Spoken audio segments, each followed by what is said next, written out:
Yo.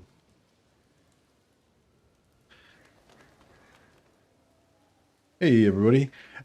Just had a bit of a surprise information drop. I mean, I knew 6.3 was coming, but I didn't know that the blog was coming out right now. So yeah, it just came out about, I think like 45 minutes ago. So yeah, I guess a lot of you guys might have already seen this, but yeah, I was just about to go to bed. I was going to have a day off today and have a sleep. And then just as I was about to go to bed, I just saw this. So yeah, 6.3 is coming. Pulling update next week. Okay, so they haven't said specifically what day it's going to drop, but yeah, so sometime in the next week, in the next few days. Yeah, updates on Tomb Kings, updates for Lizardmen, change of the books for Lizardmen, new unusual locations. There's a whole bunch of new locations coming. But yeah, I'm gonna read through it all, and yeah, it looks good. Like, I mean, it looks like a chunky update. So, but yeah, we'll go through and I had a quick glance through, but yeah, yeah, I'll just start reading through and we can go from there, I guess. Seeing the stream's all good. Yeah, I think we're live. Hope we are. All right, cool. Yeah, hey guys.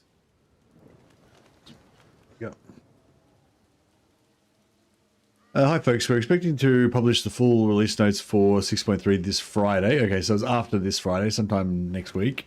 But if you can't wait that long to join us tomorrow on Rally Point, where we'll be playing and discussing the 6.3 live on stream. Nice. So yeah, so I think I am going to get a little bit early access to this, but not as early as, you know, the actual Total War live stream. They're going to get, they're going to be showing this off tomorrow. Excuse me. In patch 6.3, we look forward to updates and improvements to the Tomb Kings and Lizardmen races, audio updates including the death and rebirth of Alberic Legionaric, new unusual locations, new free units, some streamlining on how to claim FLC for Warhammer 3.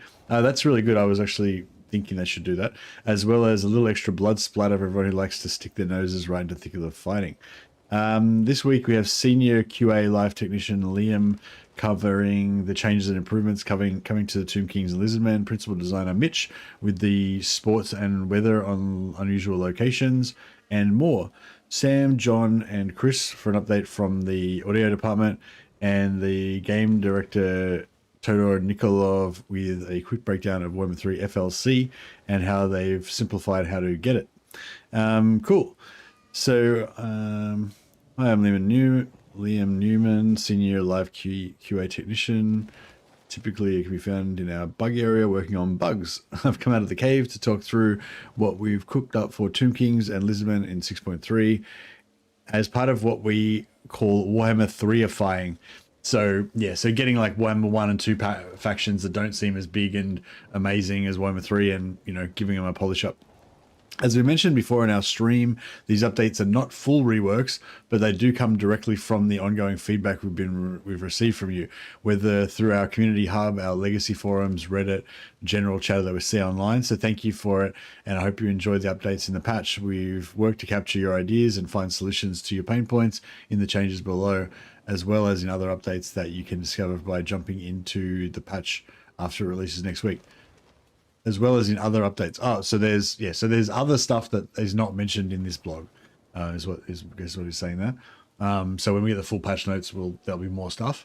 Also, they're saying it's not a full, it's not a proper full update, of proper full rework.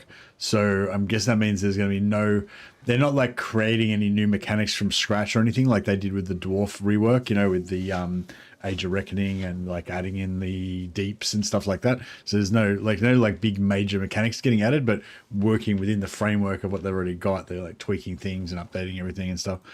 So that's cool. Tomb Kings is one of my favorite races in Warhammer Fantasy, but having played them a while ago in Warhammer 3, a little bit of their sparkle had gone.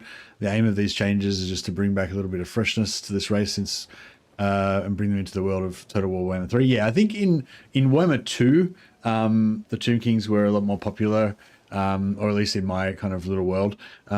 It seemed like they were more popular in Warhammer 2 because they were so unique and everything. But then in Warhammer 3, I think with the power creep and every race becoming so fast and aggressive and powerful early and stuff, that sort of slowness of the Tomb Kings and stuff. Like just everything, like just the general vibe of the Tomb Kings in live right now, I think is a little bit like everything's kind of slow and hard and doesn't really, you know, get going very easily. And yeah, it's just yeah, not very Warhammer 3, I guess. Very more Warhammer 2. But simply put, pace. Long distances between the books and Nagash, location, and far slower early and mid game than other races. Hardly something worthy of. This is what they're working on improving. Hardly something worthy of Tomb Kings. Canopic jars can feel like they tail off mid game and feel like a resource that could be used for more than solely increasing army capacity.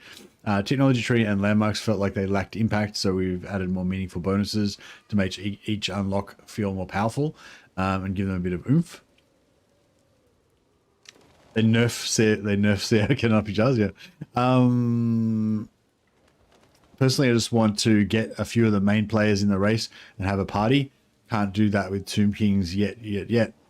I wasn't really sure what he meant by that sentence, actually. I don't know if it was like just making a joke, saying he'd like to have like the main 2-player characters come to a party like at his house or whatever, like in the real, or whether he means like in the game you just like when you're playing as Tomb Kings, you just want to like yeah, he's probably just talking about Confederation, yeah. But yeah, also like yeah, but I was just gonna say that yeah, one of the things that I feel like playing with Tomb Kings in live is that, you know, you just want to get all of the good fucking units and like you just don't get them, you know, at the start. So yeah, so it's like getting like, you know, you feel like you're just going around with like an army of skeletons for fucking ages, and then you get a second army, and the second army is like the first army's got a few good units, the second army is just all skeletons, you know. So yeah, hopefully that's something that's going to change in the new Tomb Kings. But yeah, so confederations. Previously, you could not confederate at all with Tomb Kings. I think the same with Pirate Coast. You can't confederate at all. So now there's this kind of lattice thing to explain how the confederations work, kind of like the Wood Elves. So Arcan can confederate Khalida or Katep if he conquers them in battle. So I assume this is just exactly the same as the Force Confederation that you get with Norska and Greenskins. So if you can just find Khalida and Katep personally and fight their faction leader in battle, then you get to confederate them. Who they can confederate using the mortuary cult. So also they're adding in a mortuary cult thing, kind of like I guess it's kind of like the, you know, the dwarf mechanic, how in the dwarf legendary lord section you can just click on the button to confederate them if you fulfill the requirements. I'm guessing they're going to have something like that in the mortuary cult, but you just have to like spend, you know, 10,000 canopic jars or some shit to confederate them. So basically everyone except for Arcan can confederate. Khalida can confederate Katep, Katep can confederate Khalida, and Cetra can confederate Khalida through the mortuary cult. Arcan can get both Khalida and Katep through conquering them. Cetra can get both Khalida and Katep through conquering them, and Khalida and Katep can like beat each other, but they can't get either Arcan or Cetra. So, interesting. We believe this respects the lore around the Tomb Kings while adding enough of what is available to other races in the game. This means if you play as Tomb King Lord, at least one other can be confederated, either forcefully or by using the mortuary cult. Canopic jars. They're now gained from post-battle kills, similar to that of meat slaves for Ogre Kingdoms and Dark Elves. Pick your poison. You can spend them on Nehekaran decrees to get quick cash injection, some research rate, or a garrison sally. So these are like I guess these are going to be like buttons that are on your settlements, kind of like how Dark Elves, you know, and Chaos Dwarfs have, and Slanesh, where you can like, you know, I wonder if you can do that like every turn. You can just keep sacrificing more and more jars every turn, assuming you've got enough jars. Banners. We've added new banners to the mortuary cult, so just new items that you can make with your mortuary cult forging. Skills. We've given all characters at least one skill. Tomb Princes now have another path they can choose. Dynasty or Legendary Lords also have a skill, Never Say Die, which removes the wounds attribute, something different for each character type. So Tomb Princes now have another path they can choose, Dynasty or... What? Tomb Kings now have another path they can choose, comma. Dynasty or Legendary Lords. Alright, so that's the end of that sentence. Tomb Kings now have another path they can choose. That's their thing. Dynasty Lords and Legendary Lords now have a skill Never Say Die, which removes the wound attributes. And and then there's other classes will also have a new skill as well. Right. Yeah, so cool. Yeah. Technology trees. Plenty of changes have gone on here, ranging from a decrease. Yeah, I always felt like I didn't really like the Tomb King's technology tree that much, but I never really played them enough to really think about why I didn't like it or what I would like to be better or whatever, or, you know. Excuse me. But we're, yeah, so decrease to the research penalty, as well as adding some unique effects alongside additional technologies. So what's the current is -20 not the current research penalty? What's the current research penalty?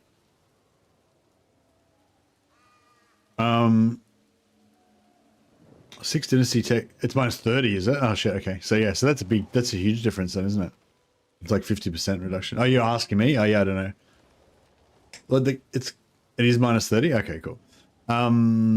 Yeah, so that's a pretty huge increase, I guess. That's like 50%, because it's a stacking, right? It's -30, then -60, -90. It keeps stacking. So yeah, that's basically 50% reduction. I mean, 33% reduction, you know? So yeah, so that's pretty good. Each dynasty has a small increase for unit capacities, +2, typically +2 for non-large units, +1 on the relevant large unit. Each hero capacity increase also increases the recruitment. So I think that's just gonna like address what I was talking about before, where instead of just having like whole stacks of just plain skeletons, at least you'll get like, you know, +2 for non-large units. So maybe you'll be able to have more like, I don't know, Tomb Guard, no, maybe not Tomb Guard, whatever, I don't know, Nikara warriors or some shit, or like archers, you know, or whatever. And yeah, +1 for the large unit. What large units have they got? Oh, cavalry, I guess. Cavalry, I thought they were talking about Ushapti, but maybe they're talking about Ushapti or, yeah. Anyway, but yeah, so, I mean, yeah, I guess, yeah, so I think maybe that'll address what I was saying about how you got too many like vanilla units at the start. Requires wisdom of the 5th dynasty. So yeah, so yeah, armor capacity obviously the same. Research rates reduced. I don't know if the control thing's new or if it's the same. I don't know. Is this so? I think, are they saying this technology down the bottom like didn't used to be there before? I played Tomb King so rarely I can't even remember what the tech tree properly looks like. I thought there was already something down the bottom. I don't know. Yeah, was there always? Oh, there's an extra thing down the bottom. Right, so there was like always, one of these was always there, but now there's 2 at the bottom.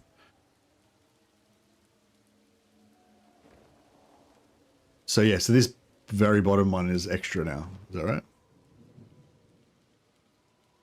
Books of Nagash. This is something where community wanted improvements made to for quite some time. Maybe, yeah, I don't know, maybe you guys can tell me what you think was bad about the tech tree before and whether you think this addresses it. I'm not really sure. Yeah, I'm not really sure what I think about that, or if I think anything about it. Just better, no more stuff. Cool. Books and Nagash. Okay, yeah, so this seems like a good change as well, I think. This is something we've been aware of. The community wanted improvements made for quite some time, both the locations being annoyingly placed and the effects themselves being somewhat underwhelming. Yeah, it seems like other races that got the Books of Nagash later on got like better stuff than the Tomb Kings originally had from their Books of Nagash. Excuse me. So we moved some to the desert for some factions, and we added new locations for Khalida specifically. An example of the changes are below. So this is the book locations that Khalida has currently in the live game, and then this is how Khalida's ones are right now. So these two are in the same place, but one of these ones over here has been moved into the middle there, and these two are in the same place, but one of these has been moved over to here, and that one's in the same place, and that one's been moved to there. Is that still Skaven? So, oh, wait up. So that's... Oh, so they don't have one in Skaven Blight. So it's down here somewhere. Excuse me. But yeah, I feel like that's a lot better. I kind of wish they would do the same thing for I kind of wish they'd do the same thing for Volkmar and Manfred as well. But yeah, for Tomb Kings, I feel like that's definitely cool. So you got like 3 like right near you, and then you got 2 more like as you expand out, 1 more if you want to go across the water. So then you've got, yeah, Sartozo, probably it is Sartozo, yeah, because they're kind of like anti-vampire on Tomb Kings, aren't they? So maybe they have a crusade on Sartozo or something. But yeah, I feel like that feels nice to me. Like you got 3 that you can get straight away. You got 3 that you can get once you expand a little bit. You got a 4th one if you want to go north, which is sort of a natural expansion for you. And you got another one which you have to go out of your way to get. So they've sort of said that they still want you to have to try for some of them, but they want, yeah, I think that's really nice. I think that's perfectly designed, It's good job. Some of the effects were actually not bad, so they've only had some minor increases in effects, and have also had some additional effects applied. Each book provides improvement to dune restoration, which can restore fallen constructs post-battle. Oh yeah, so dune restoration, is dune restoration a new thing, or did they always have dune restoration? So dune restoration is like reforging or like Dead Rise Again. Did they always have Dead Rise Again, or was that never a Tomb Kings thing? It kind of feels like it should be a Tomb Kings thing, but I don't know. I don't really know that much about the Tomb Kings lore, so Tomb Kings never had it. Cool. Okay. Well, yeah, Tomb Kings can Dead Rise Again now, apparently. Or maybe it's a bit more. It's more like reforging because they're not really Dead Rise Again. It's more like their constructs being reforged. But yeah. But yeah. So now they have Dead Rise Again, and they can improve it. I wonder if they've improved. I wonder if they've made it to the level of like maxed out Corn, where basically all your shit just comes back all the time, kind of thing, or if it's like not so, a bit more like undead, like vampire level, or if it's like a bit more, I don't know.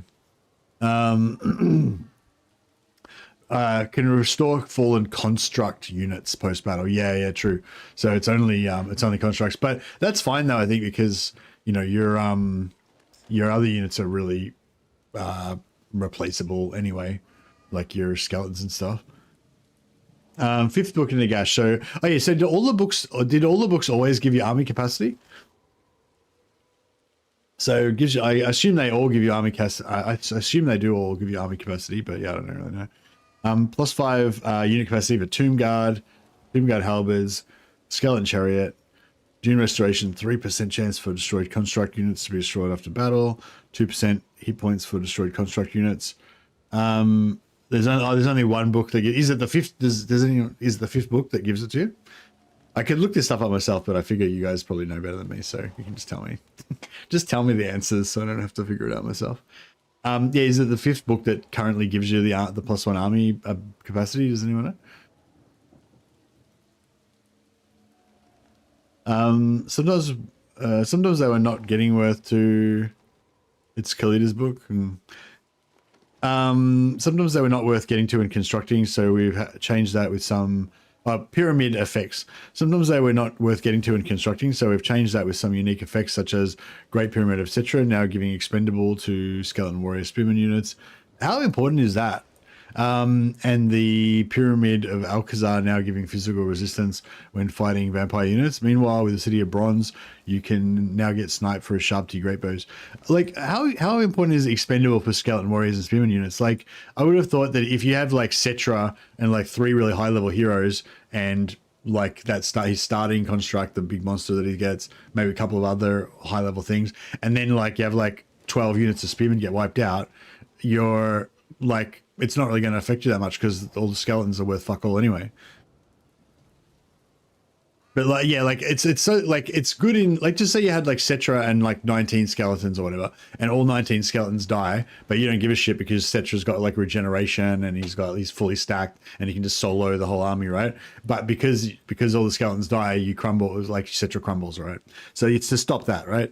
But like, yeah, but like, is it really going to be that? Do you find that happens very often with Cetra? Is what I'm saying? Because if you had a fair bit of army value with Cetra, that didn't like I said, you have Cetra, a few heroes, a couple of constructs or whatever, then even if you have like 12 skeletons die, like Cetra's not going to give a shit anyway, is he?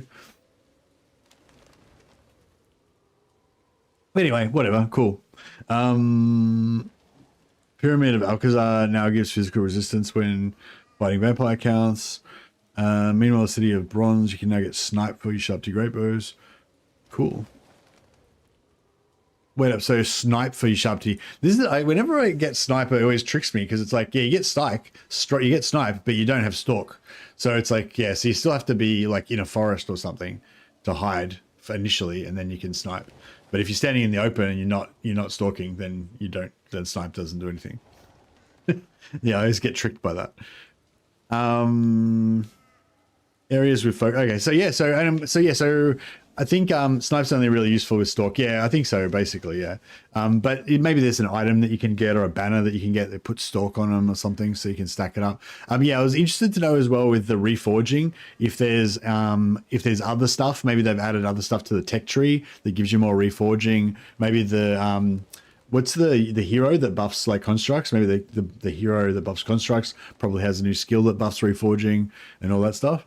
So yeah, I feel like they should just call it reforging, like instead of like, I don't know. I mean, it's sort of cool. Like, it's sort of cool that they have a different name for everything based on the different factions. But sometimes I feel like it'd be easier if they just called it reforging, like across all of the factions, you know, or whatever, rather than have like a different name for it in each faction when it's the same effect.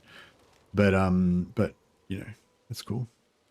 Cool. Lizardmen. All right. So yeah, so Tomb Kings, I feel like, you know, good, seems like lots of good stuff there. I have trouble evaluating the impact because I don't really play Tomb Kings much. However, I might play Tomb Kings quite a lot more after this update because it sounds like I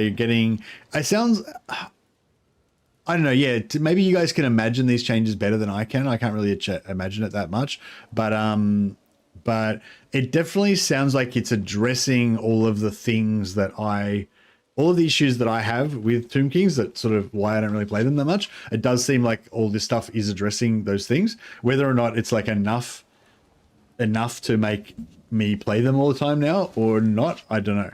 You know, I don't know if it like I don't know if it's enough or not.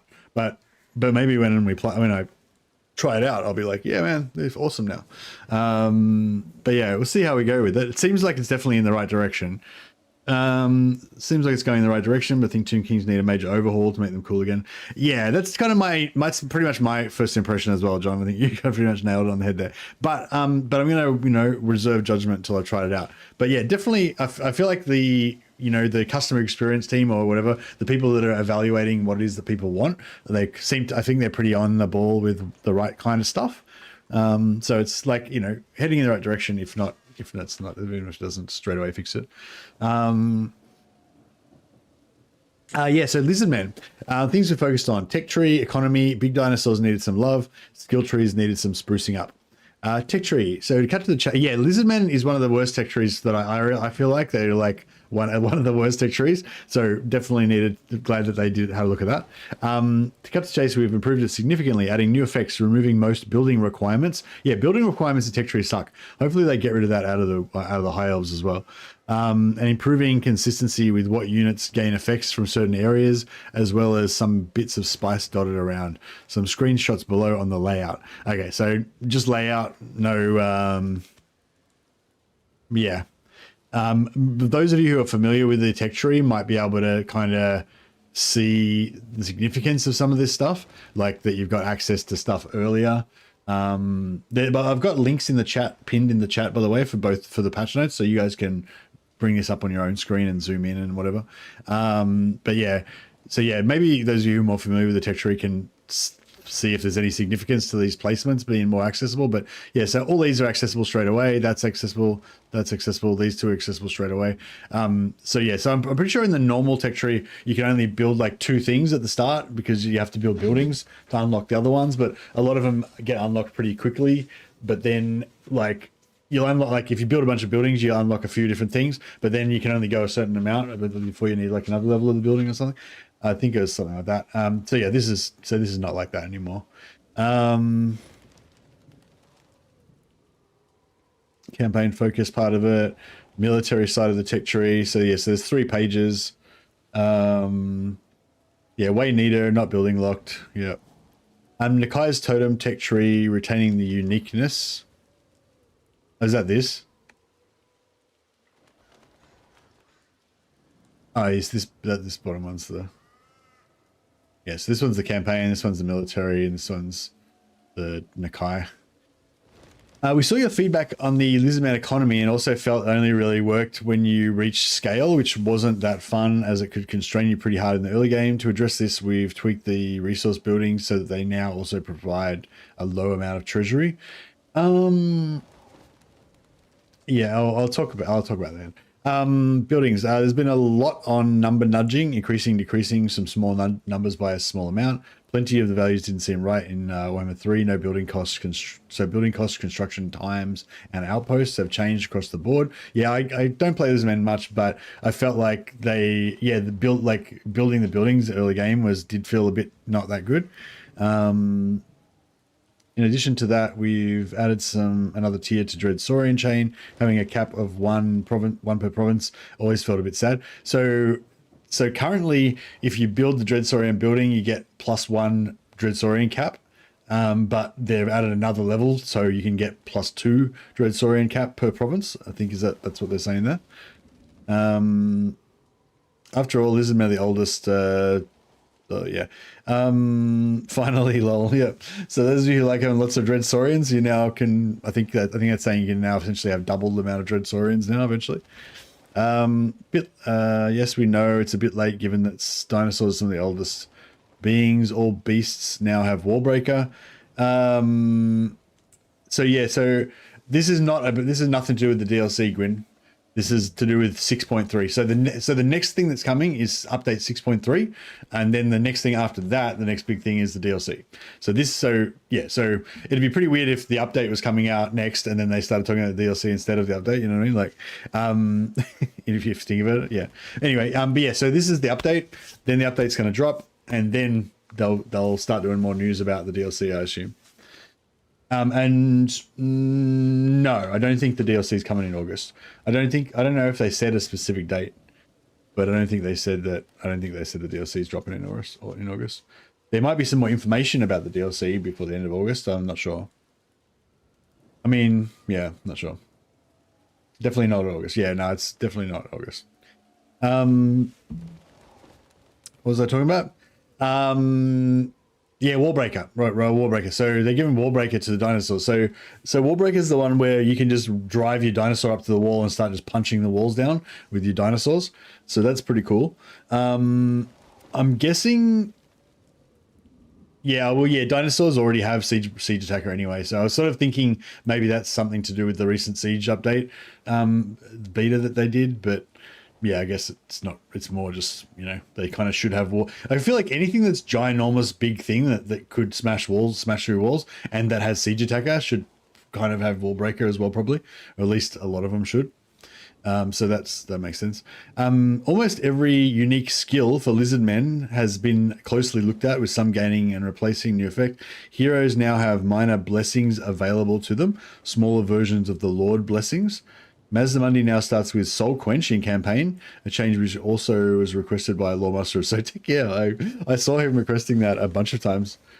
Something that makes him a more formidable starting character. All heroes gained additional skills, and their capacities and rank are now brought in line with that of the races we have done full reworks and DLCs for. It's funny, because I'm really into Warhammer and really into the lore of Warhammer and stuff like that. So I have the experience of like people coming into the hobby, I guess, or whatever, that don't know anything about the lore, and they're like, oh, why can't dwarfs have, vampire heroes in their armies or whatever, and I'm like, oh, that's terrible. Dwarfs, hate undead, and they would never do it, but, so it's like things that people say things that are like totally that are really law breaking to me, but then there's like levels to that, right? So then Lawmaster Sotek is so much more knowledgeable about the law that there's things that I would say that seem reasonable, that he would be like, oh no, that would never happen because in the 5th book of such and such he said this, and it's like, what I mean, there's like this level. So I noticed that Lawmaster Sotek was like really adamant that Mazdamundi must have Soul Quench, and I have fucking no idea why I have no idea why that is, but I'm sure that there's a good reason. And if I had read if I had read all the books Sotek had read, I would be equally passionate about it. But yeah, I just thought that was funny that I just don't like, you know, there is levels to this shit. All heroes gain additional skills and their capacities and rank are now brought in line with that of races that we've done full reworks. Yeah, cool. So you know how like the Empire captains got that extra skill line that so they can specialize in like cavalry or infantry, and Mercy is a Warhammer nerd and Lawmaster of Sotek nerd power is over 9,000. Yeah, that's exactly it. Yeah, it's like I'm like the most fucking nerdy Warhammer obsessed person that I've ever met, like in real life, and then like Sotek is like just like 10 times more, 10 times more of a Warhammer nerd, you know. But yeah, for sure. Yeah, so like, so I think they're saying like kind of like how when they did the skill line rework to like Empire and stuff, in like the Empire captains got their extra line and also the capacity, like how, you know, but I guess the Warhammer 3 version of capacity is that basically you get hero access at tier 2 and then you get hero capacity at tier 3. Whereas the Warhammer 1 and Warhammer 2 version was you get hero access at tier 3 and capacity at tier 3 or 4. Yeah. Or maybe even 5, some for some. But yeah, so that's I think that's what they're talking about with capacities. Basically, that you're going to get capacity at tier 3 for all your heroes mostly. I wonder because the one that's named after Lawmaster of Sotek, actually, there's a special character. I can't remember what the hero's called now, but yeah, I think capacity was 4. So I wonder if they're going to move. I feel like they're really powerful, especially because of their mount. But yeah, I wonder if they're going to move them down to tier 3. Faction tinting. Most units in the game are affected by faction tinting. Feral units didn't have tinting apparently, so now they've added tinting for feral units. Saurus spears.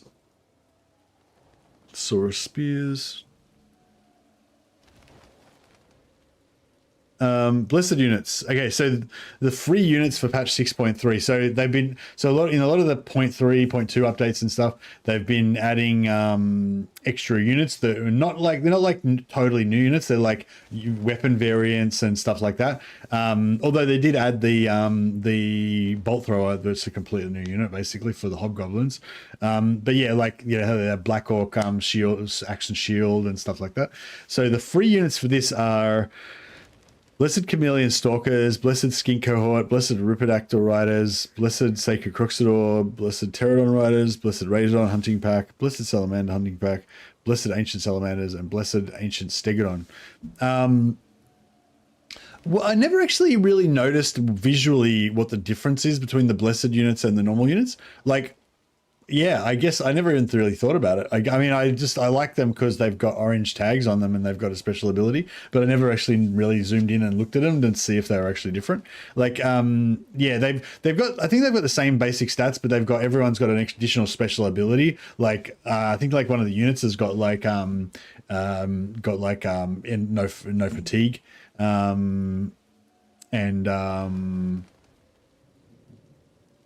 better stats and abilities. Do they? I thought they had the same stats. They just had an extra ability. Do they actually have better stats as well? Perfect Vigor on Saurus Warriors. Yeah, exactly. But yeah, the Blessed Saurus Warriors are just exactly the same as normal Saurus Warriors, except they've got Perfect Vigor, aren't they? And like, is there any visual difference? Because yeah, I guess I was a bit like, I don't know. I guess I was a bit like, free units? Are they like free new units? They're just like the same units. So yeah, I don't know. Yeah, but anyway, they are free units in a sense. In that when you're playing campaign, you now have a new recruitable unit. It just happens that they're like, you know, it's the exact same unit as another unit, but like, yeah, you know what I mean. Perfect Vigor and more weapon strength. Oh, okay. So they do actually have a stat bonus, you reckon? Yeah, cool. Anyway,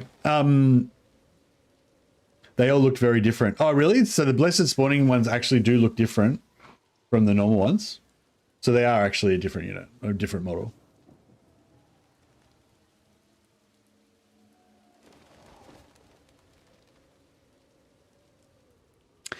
Yeah, it's a bit. Yeah, it was a bit of. I mean, even if they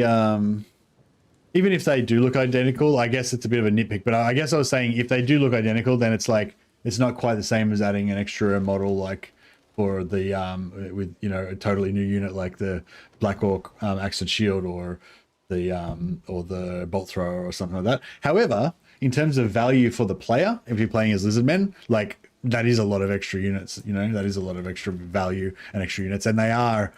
Like when you're playing with them, they are actually a new unit, right? Because they've got that special ability, they're blessed spawning and all that. But yeah, in terms of like, value, I guess, or whatever, But anyway, but yeah, no, that's cool. I like blessed units. Everyone likes blessed units, I think, so that's cool. They're special ones. With the additional blessed units being put in the game, we took the opportunity to take a look at the spawning system. The button is now always available, but recruiting the blessed units will require the use of spawning sequence, which can be earned via missions. So it's a new currency called spawning sequence, which can be earned via missions, commandments, and performing rites. Rituals like sacrifices to Sotek and Nakai's temple rituals add 1 to your pool in addition to giving a resource, so that you don't necessarily need to recruit the unit that you have added to your pool. So you get the unit, and you also get a resource which you need to use in order to summon the unit. But is that what's going on?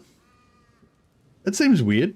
Like before, it was just like you get the unit, and then whenever you want to summon it, you summon it. Are they saying now you need to spend a resource to summon it, but you generally get the resource at the same time as you get the unit? So, you know what I mean? Like, why bother having the resource then? I'm a bit confused.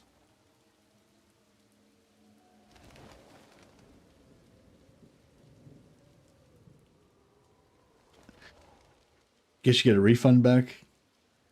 You can do it more often and you get a choice. Yeah, maybe they're saying they're no longer randomized. Are they?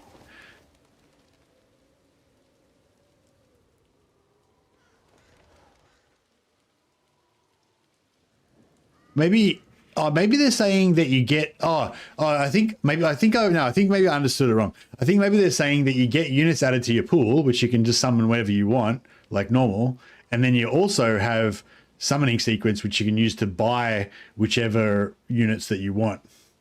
I think, is that what it's saying? Yeah, I think maybe that's what it's saying. It's not saying you need to use some spawning sequence to buy the units that you've got in your pool. It's use that to buy other units of the specific type that you want. Maybe. Anyway, okay. There's some more really good meat here, so let's get on with it. Trait rebalance. The basic trait system characters start with has largely gone. So this is not to do with Lizardmen. This is just general traits, right? The basic trait system characters start with has been largely untouched since Immortal Empires, even prior to that for some of them. We made plenty of changes in Warhammer 3, new abilities and effects and new levels the characters need to operate at. The rebalance is aimed at Warhammer 3ifying starting traits for non-legendary characters and Albrecht. Some examples. Okay, this one's fucking insane straight off the bat. So determined, arguably one of the shittest traits that you can possibly get. Immune to psychology, which is like just so gettable. Like, or you put a terror banner on somebody, you can give them like a terror weapon. There's other stuff that gives you immune to psychology. I mean, it's just like such a nothing trait, right? The new version of it also gives you immunity psychology, but it gives you 10% extra hit points, 15 extra leadership, really good if you're a vampire or a demon, and 30% increased character experience gain. So it's pretty crazy. Like that's like 30%. Like what the fuck? That's a shitload. That's a lot. Let's like, instead of being level 10, you're like going to be level 13. Instead of being level 20, you're going to be level 26. Like that's like pretty crazy. Not really, but because it scales up. But you get what I mean. I feel like that the experience gain is almost, what I mean. Like if you have that, like, well, I guess you can't get determined on your legendary lord, but if you have if your first lord, the first support lord that you get has that, then he's going to level up faster than your main character. Fleet-footed, plus 20% speed and strider. I kind of thought that was pretty cool. I didn't mind getting fleet-footed anyway because the 20% speed's a big chunk, So they added Wayfarer to that. I don't know. I mean, cool. Virtue of discipline. So yeah, basically the same, except for now it adds glorious charge for all Knights of the Realm units. So that's like really cool. I don't know. I feel like that's really cool, you know, for Bretonian Lord. Intelligent. Spell intensity added on. Oh, character experience gained 50%. What the fuck? That's so huge. It's cool though that it's like it's noticeable. You know, you want things to be big and noticeable and awesome. But yeah, I hope the Empire can now recruit anything other than noble. Yeah, 50% just seems so huge, doesn't it? Yeah, I actually kind of don't mind those experience gain ones. But the ones that are currently in the live game sometimes. But yeah, 50% just seems insane. Yeah, it's insane. I mean, on a hero, it's not that big of a deal because like once a hero gets to level 18, you basically unlocked everything anyway. Yeah, there's hardly that many skills. Excuse me. Sorry, I'm just getting a drink. But yeah, I thought that was pretty cool. Confident, +10 leadership, +2 to the army. Passive ability, rabble rouse, immune to psychology, blah, blah. What is rabble rouse? I can't remember. That's not the one. I forget what rabble rouse is. Is that the one? That's not the one that beastmen centaurs have. No, that's something else with drinking alcohol or something. I don't know if is that a new ability? I don't know if I've even seen that before.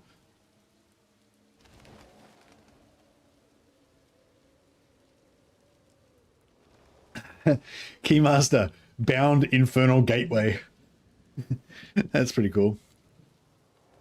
Oh, that's the Grail Relique ability, Rabble Rouse. Oh, it's just like, so it's AoE plus 10 leadership or something. Yeah, Rowdy is the one I was thinking of. Yeah. It gives immune to psychology in an AoE. Oh, okay. ITP in an AoE. Yeah. I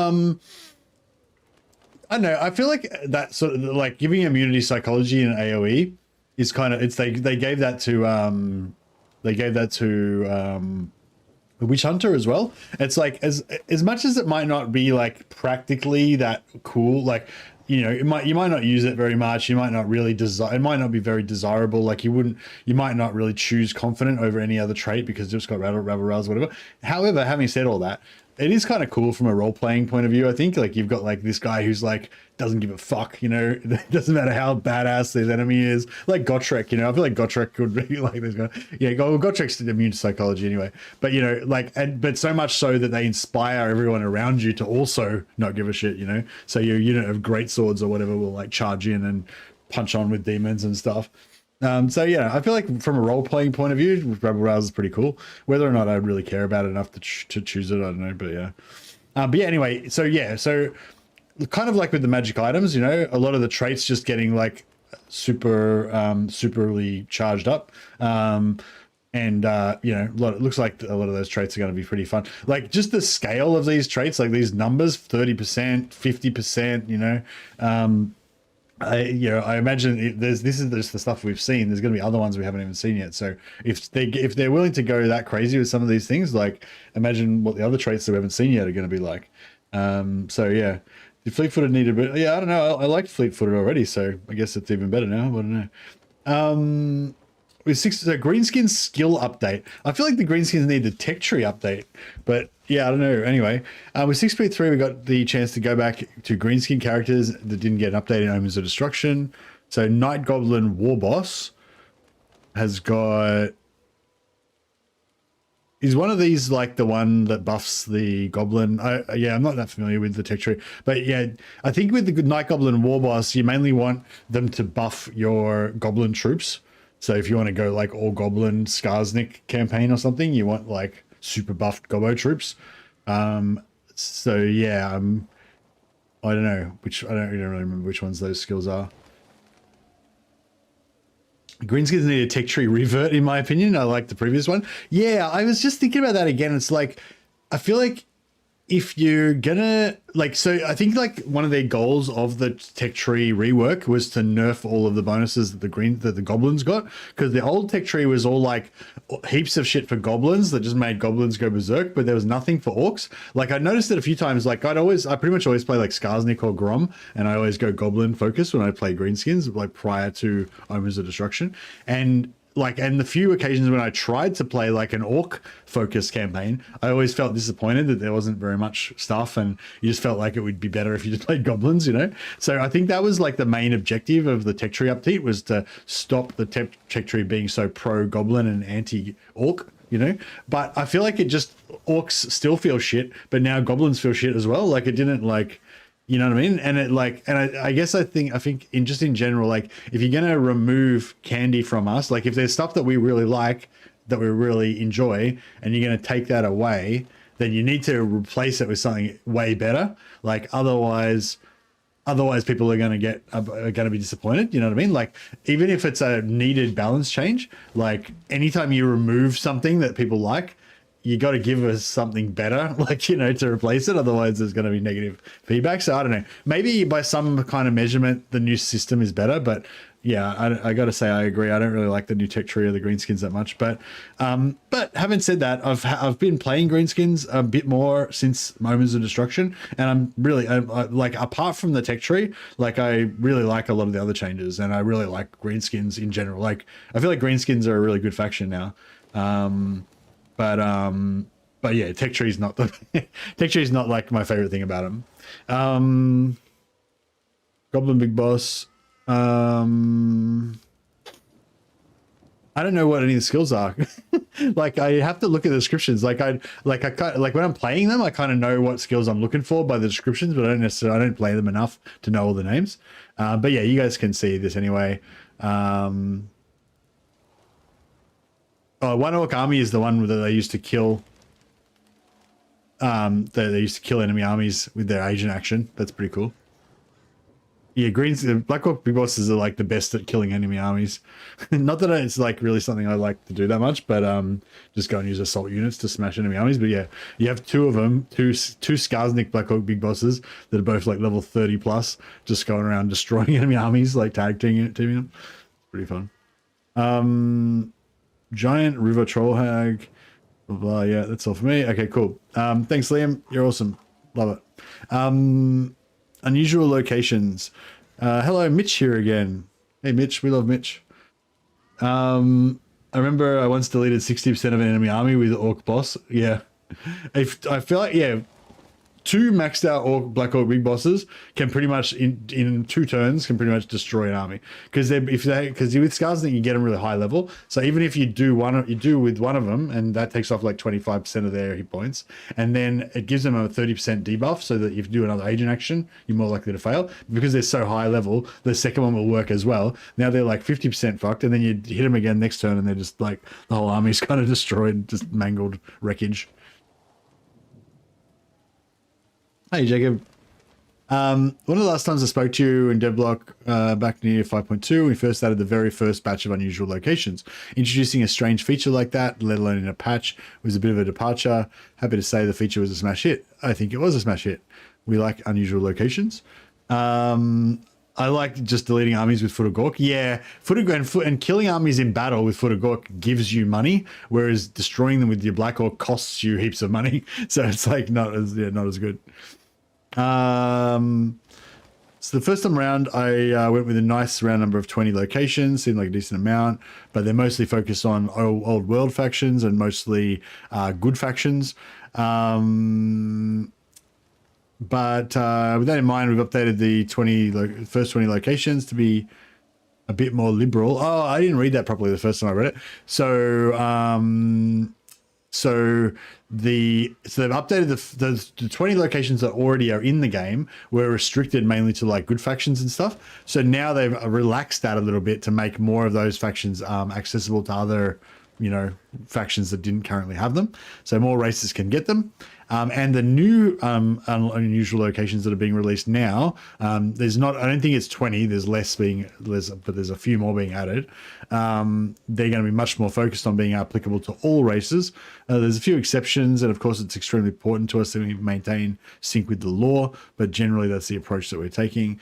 Lastly, I know some of you asked us to reveal the unusual locations in dev blogs or patch notes when we add them. However, I'm a big believer this content should be experienced firsthand, and indeed I designed it with the intention that you're not completely sure of the specifics of these places when they do appear, at least for the first time. However, I'll meet you halfway.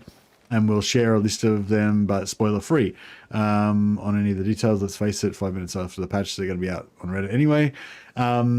20 new, there's 20 new locations. Oh, okay, wow. I thought there was only going to be like, 5 or 6 or something. So there's 20, there's currently 20 locations in the game. They're going to make those ones more accessible to more races, and a whole 20 more are getting added to the game as well.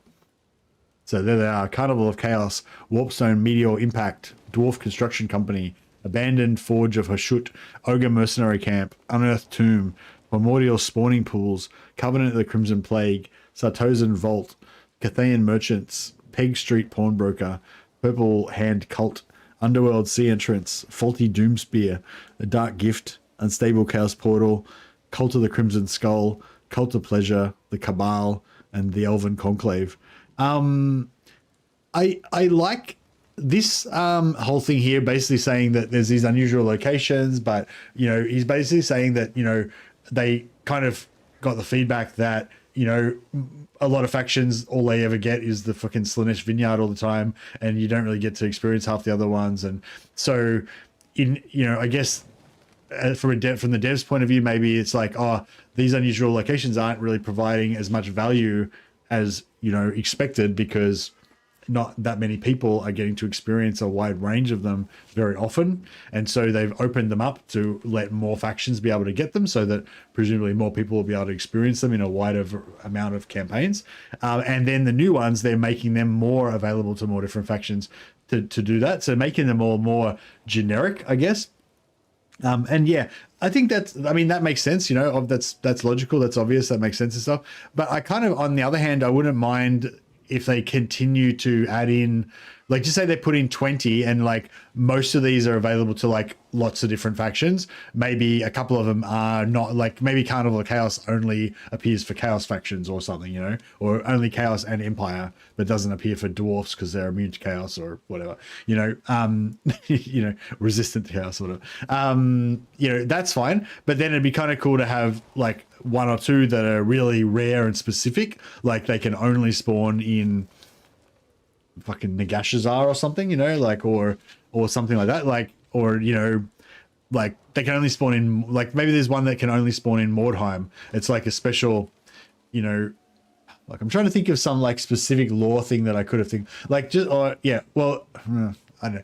This is a stupid example, but just say it was in like Warhammer 1 before Vlad came out.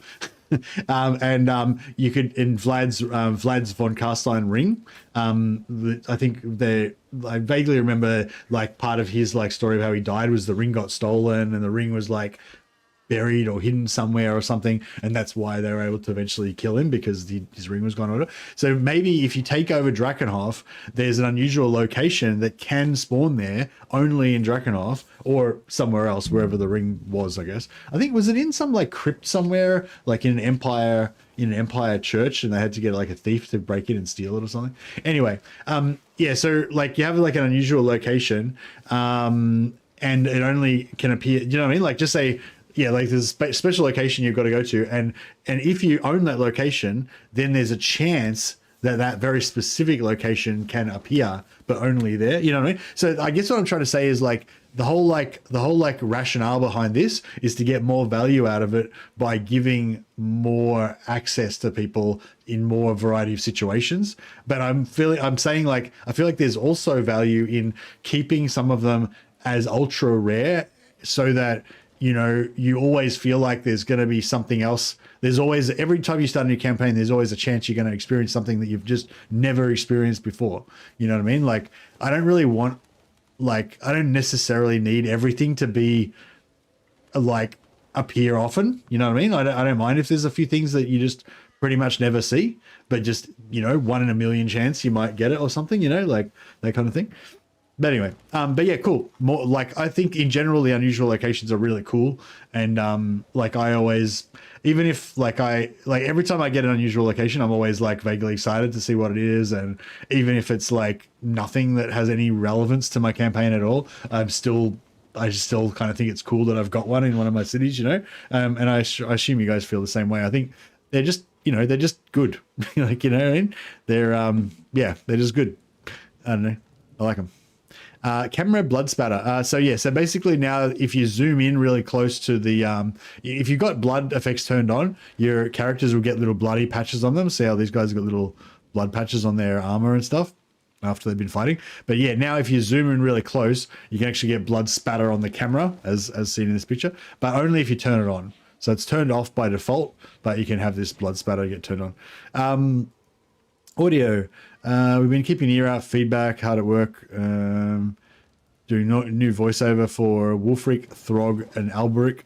The better aligns with those characters.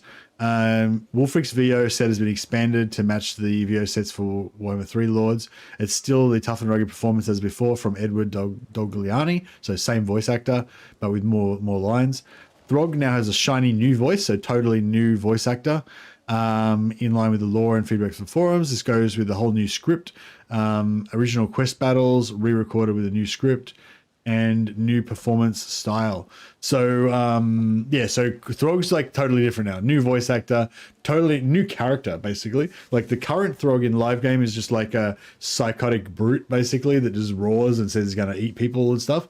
Whereas the real Throg is more like I don't know, like super, like hyper like intellectual and like philosophical and stuff.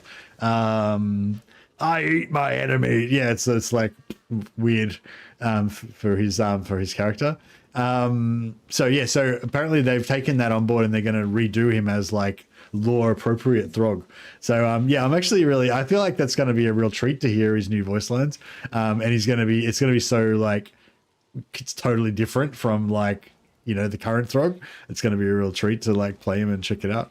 Heading south, Alberic Le Generic is no more. We have a fully voiced Alberic de Bordelot as legendary lord and given him his own full set of bespoke voice lines. So Alberic was Alberic was like one of the first like extra characters to get added in, wasn't he? Like Alberic was like a free LC lord, I think, that got added at the start, but yeah, he never got a voice actor. He didn't even have any like, I don't think he even had special skills originally, did he? Or he was like, yeah, he was like always kind of real generic, and then he's like slowly gotten more buffed out as time's gone on. So now he's gonna have a voice. So he never had a voice actor before. He was just a generic lord. Now he's got his own voice actor and stuff. So that's pretty cool. Hope you enjoy what we've managed to squeeze into 6.3 and look forward to reading your feedback as it comes through. Oh, sorry. There's another section. Yes, this is also important. So we're also changing, streamlining how to access FLC in Warhammer 3. Until this point, some of them required you to either have signed up for a Creative Assembly account or Total War Access. With the release of 6.3, we're removing that requirement. So players who have neither of these accounts can get Acold Hellbrass, Epidemius, Harold Hammerstorm, Karanak, and Ulrika. So that's just free stuff that you don't need to fuck around for anymore. You just get it. There's also a bunch of other free content that you can get as well, but you need to at least own the base thing that it's related to. So if you like to get like Isabella, you need at least Warhammer 1, because Isabella's a vampire character that goes with vampires. So you at least need Warhammer 1 to get Isabella, right? Or either Isabella or you need Warhammer 1 basically to get Isabella and Vlad.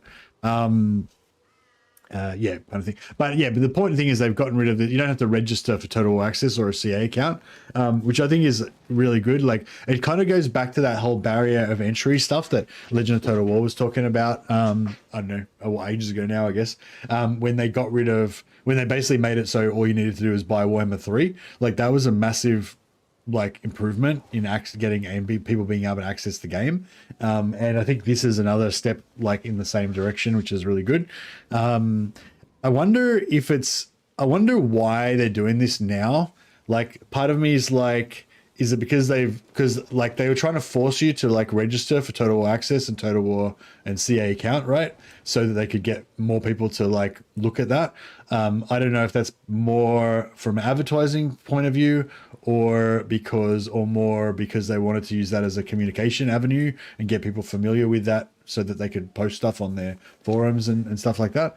But for whatever reason, like no one likes that shit, you know, no one likes being forced to register for some bullshit, you know, to get your stuff, you know what I mean? Like, yeah. And like I'm not really saying that as a criticism to CA. I'm just saying that's just a fact, you know. And like maybe that's not fair. Maybe since they're giving you all this free content, you should be willing to go to that little tiny bit of effort to register, which is really fucking not that hard. But and like I totally recognize that. But I'm also just saying factually, no one wants to fucking do that shit. You know, no one wants to do that shit. So yeah, so I think it's really cool that they got rid of that. And even like apart from that whole like what I just said then, like about people not wanting to do it, also just from an access point of view, like new players getting into the game, like they literally need a fucking instruction manual to understand how to get access to all the shit they want. Like I was literally just thinking about this like a couple of days ago. I was thinking maybe I should make a video about how to fucking get into the game.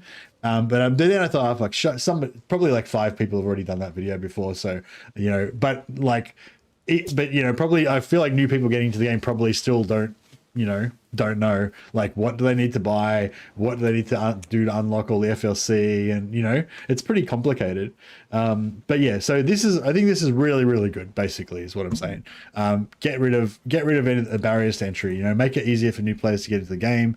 Don't make you need fucking science degree to figure out how to get all the stuff. And, you know, and that's really, really good. So yeah, I'd do such a video. I don't think there is a video like that. Yeah, I mean, maybe there isn't, I don't know. But my point is, you shouldn't need a fucking video. You should, like, if you found out, if somebody tells you Warhammer 3 is awesome, you should get into it, then you should be able to just go into Steam and be like, Warhammer 3. Oh yeah, cool. Yeah, this game looks wicked. I'm going to buy this. You know, like that should be the barrier entry. Like just someone tells you that the game is cool and then you go and get it. Like that should be it, you know? You shouldn't need to like figure it out, you know? That's in my opinion anyway. But yeah, anyway, that's really cool. Good work, CA. But yeah, so so coming back to like, I feel like a little disclaimer. Yeah, the geomantic web. Like, what happened to that? Good call, Yo-Yo. Like when Rich was talking about like things that they wanted to update, like I'm pretty sure at least once, maybe twice, he's mentioned that they want to go back and have a look at the geomantic web. And like now they're doing a rework of Lizardmen, and they didn't mention anything about the geomantic web.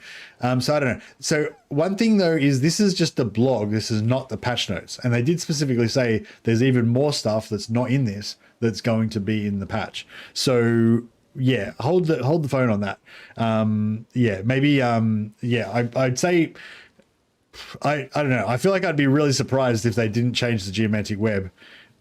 Like, you know, if they did a Lizardmen update and they didn't change the geomantic web, I'd be like really surprised. The only possible explanation for that I can think of is that they're going to do a geomantic web update next update.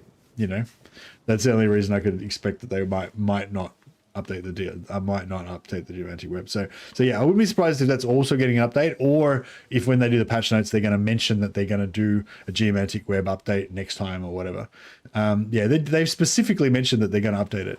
So yeah, so I mean it's definitely going to get an update. Either it already is getting updated in this, or they're going to be, you know, they did say that they're updating the buildings, and like the geomantic web, you know, it's like the buildings.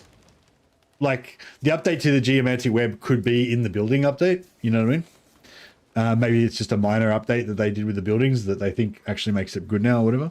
Could be something like that. Like it might still be the same system, but the buildings just are better now. Like they add more stuff to it or something. Yeah. Anyway, yeah, who knows? Geomantic web is so boring despite giving pretty strong bonuses. Yes, I guess it's not really a very fun mechanic to working with. I don't really play Lizardmen that much, so I don't really have a really good understanding of what's fun about them, you know. But is it like, yeah, I don't know, is that sort of a thing with Lizardmen, like what I was saying here, that Lizardmen economy takes a while to get going, but then once you're like massive and at scale it starts to make sense or whatever. Dinosaurs are fun, bro. Yeah, no, like I like the dinosaurs, I like the heroes. I really like Tehenoan's campaign with the sacrifices and unlocking all the little followers that you can get, and like different, I feel like that feels really satisfying, kind of like what we were talking about with Chaos Dwarfs the other day, how when you've got that secondary mechanic that you're working towards, irrespective of conquest or whatever, it just adds so much depth and like makes the game so much better, basically. And I think that's why I love Tehenoan's campaign, like, because he's got that whole sacrifice thing, and you're constantly trying to fucking roll the dice to gamble away your fucking sacrifices to hopefully get the follower that you want, but then you don't get it 17 times in a row, but you don't care, you're just obsessed to keep trying to get it. Like that, that just, I don't know, drives me to keep playing Lizardmen sometimes.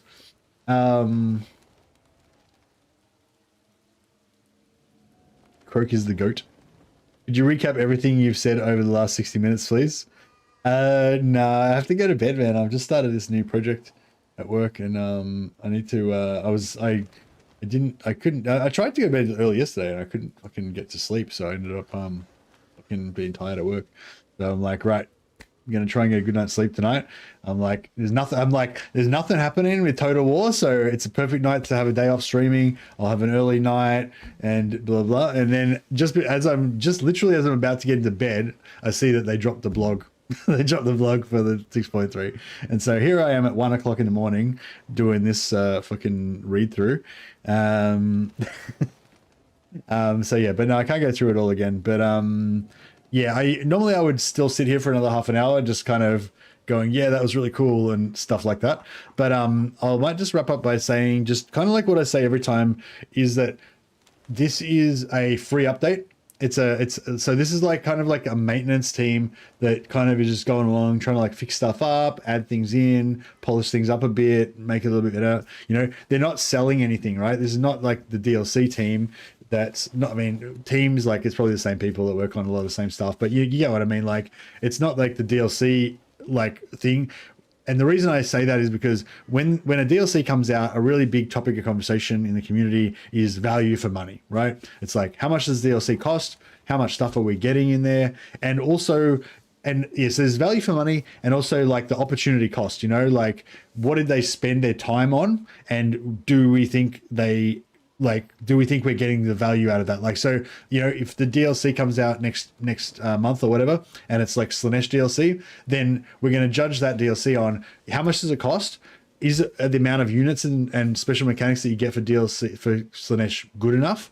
There should be a rework for Slaanesh that comes with it. Is the rework good enough? Because we bought Nakari, we bought Warhammer 3 and got Nakari, but we were not expecting Nakari to be in that same state, that the release state of Nakari forever. Like, we bought Nakari with the expectation that it would continue to get updates and improvements and things added to it, so that value, you know what I mean? So there's also that like value of the thing that we already bought.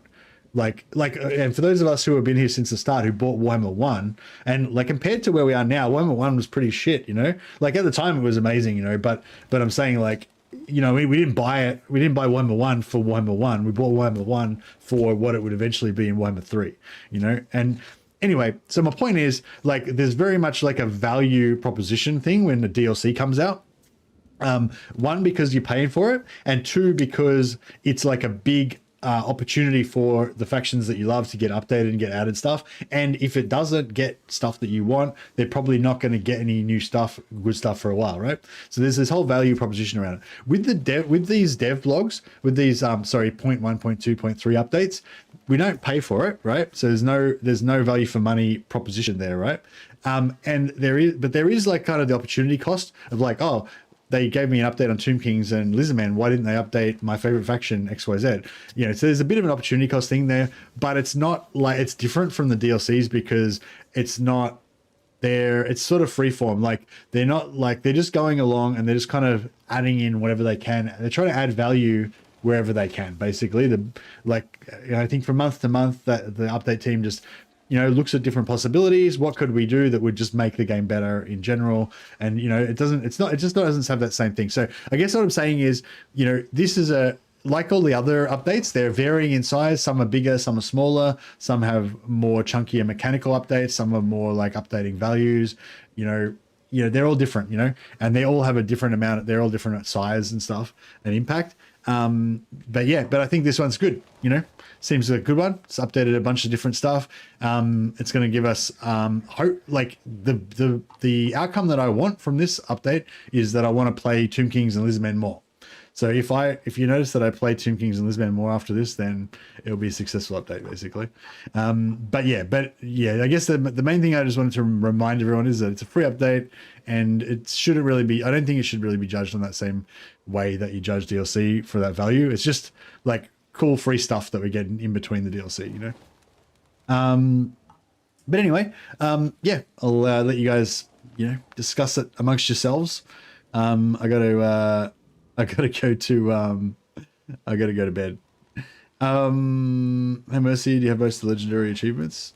I don't know, man. I've never even looked at the achievements really. I mean, I've clicked on it maybe once or twice, but yeah, I mean, I doubt it because I don't even know what they are. I don't give a shit, man. Sorry. But yeah, bed at 4 p.m. Yeah. No, it's like 20 past 1 in the morning for me. It's okay. I don't start till 9, so I can still get, you know, 7.5 hours sleep or something. Yeah. All right. I'm going to sleep now. Goodbye, everyone. Thank you for your time and your appreciation. I mean, attention, so forth. All right. Goodbye. Bye, everyone. Bye.